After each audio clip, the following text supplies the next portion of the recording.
iPads and other devices are called tablets because they belong on tables. They are tested 20 centimeters away from that big guy that I showed you before. 20 centimeters away. They are not approved to be held in the laps of little children, although millions of kids are having them now in schools because the people involved in educational technology and those involved in public health research are not talking to one another.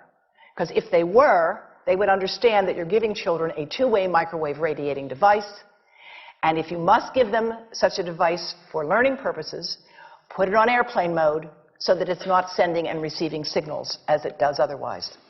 Now, this is some new modeling, again, that we've developed with colleagues in Brazil, and we can share with you how we've done it. We first start out with the MRI and create the model with 1 millimeter voxels, and this is quite a bit of work goes into creating this, and here is what it looks like after a period of 6 minutes. And that's really not as bad as it might look because you see the red area only gets partway through the eye of the adult, right? The one that we're really concerned about is this one with the young child. And this is a 3-year-old brain that we modeled. And you see that by the end of that 6-minute call, the peak radiation, yellow and red, is getting all the way into almost both eyes.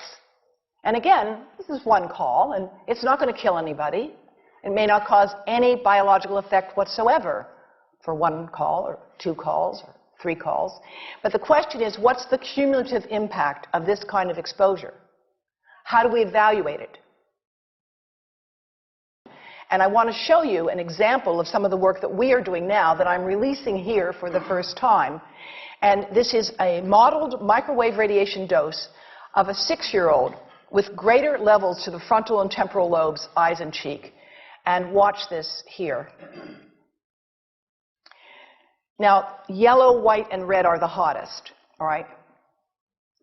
And if you look carefully, you will see it's going into the eye, the nose. Do it again, just so you'll get to see it. And partly into the brainstem. Now, that's just showing you that there's going to be some exposure into that area of a young head. It doesn't tell you that there's any biological effect, right? Now, the next slide is going to show you something that might be of interest to students and faculty here.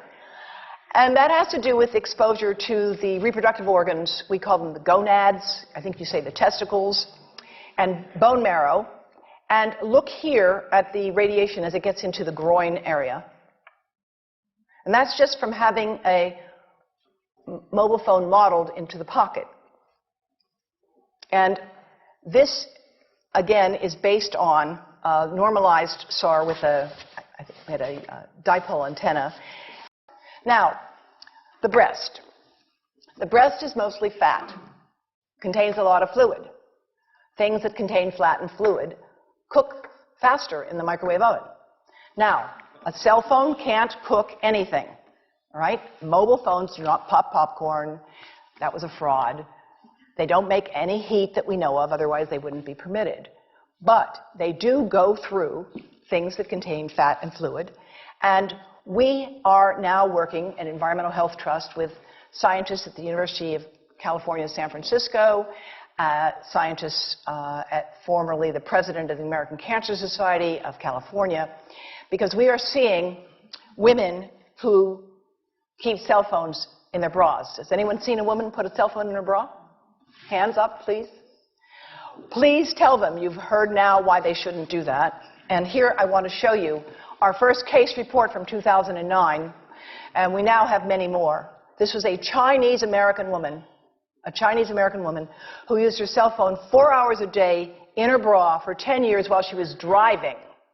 Now, and you drive with a phone on your body. The phone is smart. It's going to go from one tower to another, and it's going to say, here I am, where are you, here I am. And it's going to be going to max power each time it moves from one cell tower to another. And there it was right next to her chest. And the tumors that developed right under the antenna of the phone. unusual tumors. But in the meantime, people have a right to know how you can minimize exposure. And again, I think this information is available on our website, will be available on yours.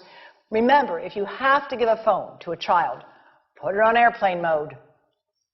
And think about this.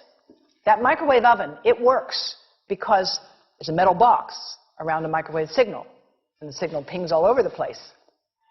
Next time you get into an elevator or a train for any length of time, put your phone on airplane mode.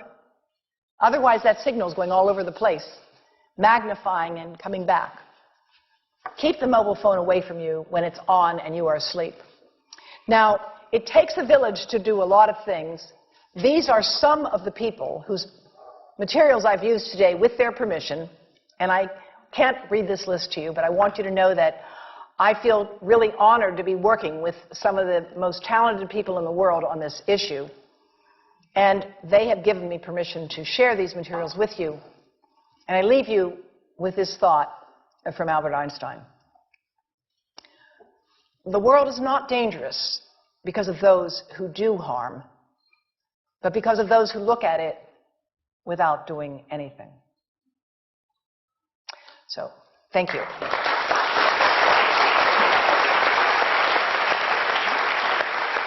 thank you.